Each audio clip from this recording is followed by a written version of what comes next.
বন্ধুরা আজকে রান্না মোরা দেশি মুরগির কষা ঝোল আর লগে আছে কিন্তু পোলাও। তাই মোরা কি বিলে রান্ধি দেখতে থাকেন মনুরা। এই মোরা দেশি মুরগিটারে গরম পানির মধ্যে চুবইতেছি ইচ্ছে মতন হের বাচ্চা এই এখন মোরা বাচ্চা লাইতেছি মুরগিটারে বাচ্চা একাল সুন্দরভাবে একাল সব কিছু পরিষ্কার করে উড়েই হেলাম এরপর আমাকে দেহা মনে তাই দেখতে থাকেন বন্ধুরা। এই যে দেখেন বন্ধুরা আমাকে মুরগিটা বাসা প্রায় হয়ে গেছে। এই যে এখন আবার মোরা একুলে পোলাও চড়াই দিছি, তেল দিয়ে দিলাম কড়াইতে। এখন তেল গরম হয়ে গেছে, এখন দিয়ে দিলাম পেঁয়াজ কুচুন নিয়ে পেঁয়াজ দিয়ে বেরেস্তাটা ভাজতে উড়েই থুমু।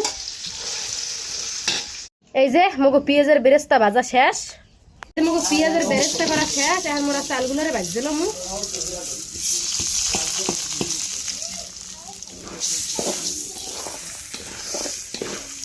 এখন দিয়ে দিতে আসি এলাচ, দারচিনি, তেজপাতা। এই ভালো করে ভাজতে লইতে হইবে।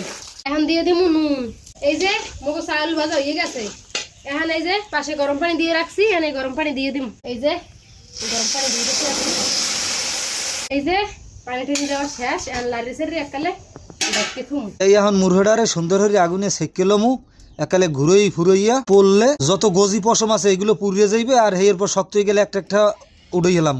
মুরগের মাথা গড়েও সুন্দর করে পুড়িয়ে লইতে আসি, দেখেন দেখতে ভালো হয়েছি না। এই এখন মোরা মুরগরে করতে লইতে আসি, ওটারে কাটতে কুটতে লইতে আসি। দেখেন মোরা কিরমের যে কাটি এই ঠ্যাং ফাঁক গুলোরে কাটতে লাইছি। এই যে মগো গোস্ত কোড়া হয়ে গেছে, এখন এই ধুয়ে লম।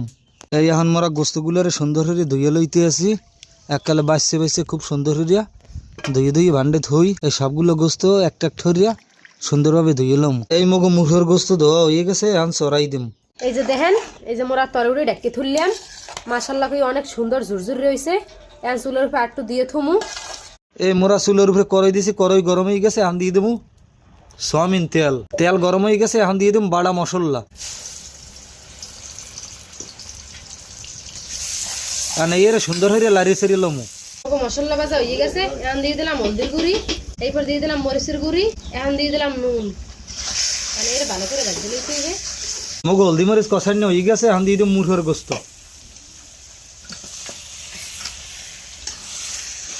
আর এর সুন্দর হয়ে লাড়িয়ে সেরিয়ে লমু। এখন দিয়ে দেবো কুটে রাখা কিছু আলু, এই আলু কয়টা দিয়েও কষাই লমু। আলু দিলে কিন্তু গোস্তের স্বাদটা অনেক মজা লাগে, ঝোলটা একটু গাঢ় হয়। তো আলু কষাই হয়ে গেছে, এখন দিয়ে দিব মৌ। এই মৌ দিয়েই টানলে এরপর গোস্ত হয়ে যাইবে, উড়ে গেলাম। এই যে দেন কালারটা আইছে কত সুন্দর, খুব সুন্দর একটা কালার আইছে, দেখতেই ভালো লাগে, মন চাই হিন্দি উড়েই কয়টা খায়। এই যে মগো পোলাও রান্না শেষ, এখন মোরা এই যে বেরেস্তা ভাজাগুলো পোলাওর উপরে দিয়ে দিতে আসি। কত সুন্দর হয়েছে দেখেন, পোলাওটা একটা ঝুরঝুর হয়েছে। এই দেন মগো গোস্ত রান্না হয়ে গেছে, খুব সুন্দর কালার আইছে। কালারটা আইছে কালে পুরো মাখা মাখা একটা কালার আইছে, দেখছেন কত সুন্দর কালারটা আইছে। এর দিয়া ভাত খাইয়ে হেলান যাবে কয়েক থাল।